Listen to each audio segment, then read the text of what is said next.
السلام عليكم ورحمة الله وبركاته.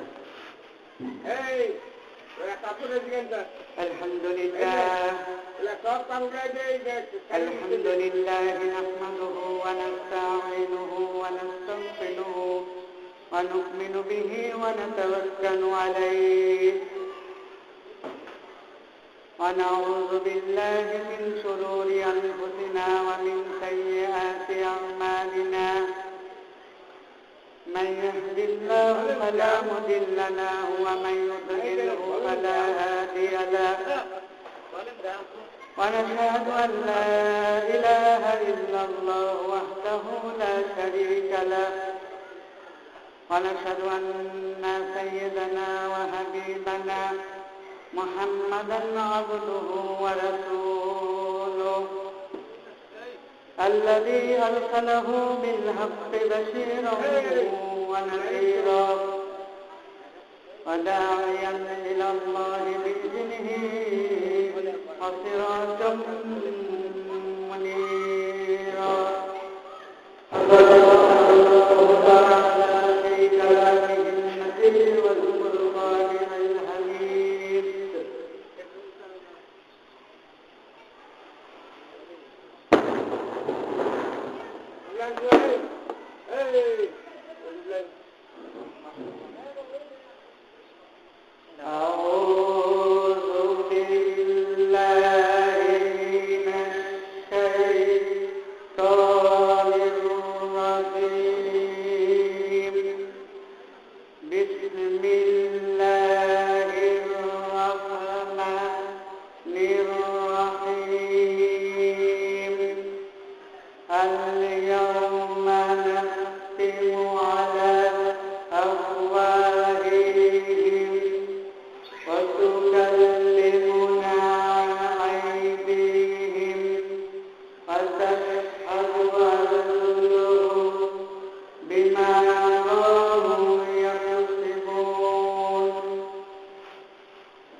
রসুল আমার হৃদয় মাঝে ভুলতে পারি না, মন্দে আমার চাইতে যেতে সোনার মদিনায়।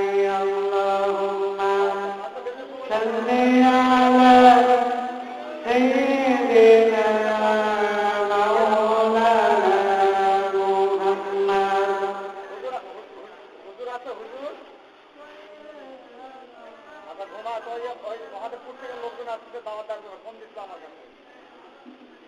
আলহামদুলিল্লাহ, আমরা আল্লাহর প্রতি শুকরিয়া আদায় করছি সেই আল্লাহ রাব্বুল আলামিনের দরবারে, যে আল্লাহ রাব্বুল আলামিন অনেক কষ্টের পর, দীর্ঘদিন পর, দীর্ঘ 1 বছর পর আজকের এই ঐতিহ্যবাহী নামাজগঞ্জ গাউসুল আজম বিশ্ববিদ্যালয় কামিল মাদ্রাসায় এক হয়ে এক জায়গায় বসে কোরআনের কথা বলার এবং শোনার মতো সুযোগ করে দিলেন সেই আল্লাহ রাব্বুল আলামিনের দরবারে আমরা সকলে শুকরিয়া আদায় করছি, প্রাণ খুলে সকলে বলছি আলহামদুলিল্লাহ।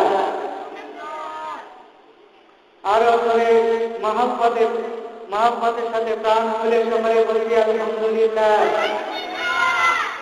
লক্ষ কোটি দরুদ ও সালাম পেশ হচ্ছে বিশ্বনবী জনাবে মুহাম্মদ রাসূলুল্লাহ সাল্লাল্লাহু আলাইহি ওয়াসাল্লামের উপর, যে বিশ্বনবী জনাবে মুহাম্মদ রাসূলুল্লাহ সাল্লাল্লাহু আলাইহি ওয়াসাল্লামের মাধ্যম দিয়ে দীর্ঘ ত্যাগ প্রতীক্ষা, দীর্ঘ পরিশ্রমের মাধ্যম দিয়ে যার মাধ্যমে ইসলাম এসেছে, সেই বিশ্বনবী জনাবে মুহাম্মদ রাসূলুল্লাহ সাল্লাল্লাহু আলাইহি ওয়াসাল্লামের উপর সকালে একটা দরুদ এবং সালাম প্রেরণ করছি। সবাই বলছি সাল্লাল্লাহু আলাইহি ওয়াসাল্লাম। নবীজি বলেন, লা ইয়াশকুরিল্লাহ ওয়া লা ইয়াশকুরিল্লাহ। যে ব্যক্তি কোন মানুষের প্রতি কৃতজ্ঞতা আদায় করতে জানে না, সেই ব্যক্তি আল্লাহর উপর কৃতজ্ঞতা আদায় করতে জানে না। সুতরাং আমি কৃতজ্ঞতা আদায় করছি আজকে ঐতিহ্যবাহী নবাবগঞ্জ গাউসুল আজম বিশ্ববিদ্যালয় তালিম মাদ্রাসার সম্মানিত অধ্যক্ষ মহোদয় এবং শিক্ষক মণ্ডলীর কাছে, যারা আজকে আমাকে অনেক সময় মাঝে কিছু সময় আমাকে দিয়েছেন কিছু কথা বলার জন্য। তাদের কাছে আমি কিছু কৃতজ্ঞতা জ্ঞাপন করছি, শুকরিয়া আদায় করছি। আমি কুরআনুল কারীম থেকে সূরাতুল ইয়াসিন আয়াত নাম্বার 65 তেলাওয়াত করেছি। আল্লাহ রাব্বুল আলামিন আয়াতের ভিতরে বলেন, আল-ইয়াওমা নাখতিমু আলা আফওয়াহিহিম ওয়া তুকাল্লিমুনা আইদিহিম ওয়া তাশহাদু আরজুলুহুম বিমা কানু ইয়াকসিবুন। সেদিন কাল হাসরের ময়দানে তোমাদের জবানকে বন্ধ করে দেওয়া হবে, তোমাদের হাত তোমাদের বিরুদ্ধে সাক্ষ্য প্রদান করবে, তোমাদের হাত তোমাদের বিরুদ্ধে কথা বলবে, তোমাদের পা তোমাদের বিরুদ্ধে সাক্ষ্য প্রদান করবে। এই পৃথিবীতে থেকে তোমরা কি কি করেছ, পৃথিবীতে থেকে তোমরা যা কিছু করেছ, আলেমদেরকে নির্যাতন করেছ, মাদ্রাসাকে বন্ধ করার চেষ্টা করেছ, আলেমদেরকে জেলখানার ভিতরে বন্দী করেছ, সেই মাদ্রাসা বন্ধ করার জন্য চেষ্টা করেছ। সেজন্য সব কিছু আল্লাহ রাব্বুল আলামিন আমাদের হাত আমাদের বিরুদ্ধে সাক্ষ্য প্রদান করবে, আমাদের বিরুদ্ধে কথা বলবে, আমাদের পা আমাদের বিরুদ্ধে সাক্ষ্য প্রদান করবে। আল্লাহ তাআলা এই ব্যক্তি তোমার মাদ্রাসাকে বন্ধ করার জন্য, তোমার নবীর মাদ্রাসাকে বন্ধ করার জন্য, তোমার নবীর ওয়ারিসদেরকে আলেম ওলামাদেরকে জেলখানার ভিতরে বন্দী করেছে, তোমার আলেমদেরকে গ্রেফতার করেছে।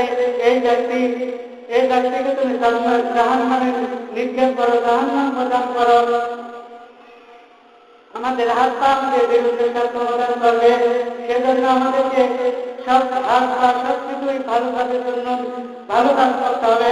আল্লাহ রাব্বুল আলামিনের পয়গম্বর হযরত দাউদ আলাইহিস সালাম তার উম্মতদের মাঝে এরকম ওয়াজ করতেছেন, কাল হাসরের ময়দানে আমাদের হাত পা আমাদের বিরুদ্ধে সাক্ষ্য প্রদান করবে। যখন ওয়াজ করতেছেন তখন তার উম্মতেরা বলতেছে, হে আল্লাহর পয়গম্বর দাউদ আলাইহিস সালাম, এখন আযান হবে, আযানের পরে বাকি কথা।